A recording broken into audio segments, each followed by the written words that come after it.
Masa kecil Wali Paidi. Kisah ini terjadi ketika Wali Paidi masih kecil. Berjalanlah dengan menunduk seorang kiai kampung yang sudah sepuh. Tampak sarung BHS-nya yang lusuh pemberian orang 5 tahun yang lalu. Dan baju takwa yang sudah tidak bisa dibilang putih menghiasi tubuhnya yang ringkih. Kiai ini menuju musola sederhana yang berada di samping rumahnya. Kiai sepuh ini dengan agak gemetar memasuki musola. Setelah membuka pintu pagar dari kayu yang sudah lapuk, kiai ini masuk ke dalam. Dilihatnya ada anak kecil yang bersandarkan dinding duduk bersila dengan memangku sebuah Al-Quran. Tampak pundak anak kecil terlihat berguncang-guncang karena menahan tangisannya yang memilukan. Kiai sepuh ini mendekati anak tersebut. Setelah dekat barulah Kiai sepuh ini mengenali siapa anak ini. Loh, Nak Paidi, mengapa kok nangis begitu? Ucap Kiai dengan memegang pundak Paidi kecil ini. Mbah, dalam surat Al-Baqarah diterangkan kalau kayu bakar neraka itu adalah para manusia, ucap Paidi kecil dengan suara terbata-bata. Nak, kamu kan masih kecil.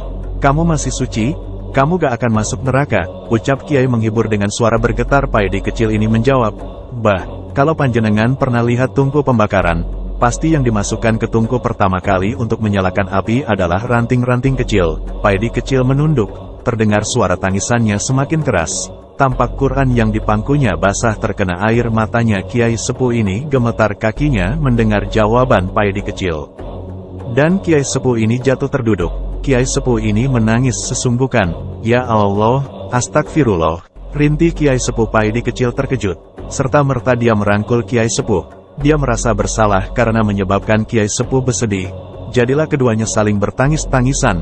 Mbah, jenengan gak usah bersedih. Saya tahu dan bersedia menjadi saksi kalau Mbah Kiai adalah orang yang baik.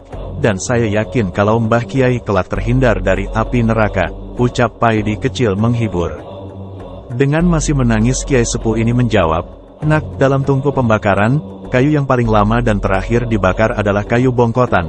Kayu yang sudah tua seperti aku ini, tidak bisa dicegah. Pecahlah tangisan kedua. Mereka saling berangkulan dan sama-sama menangis.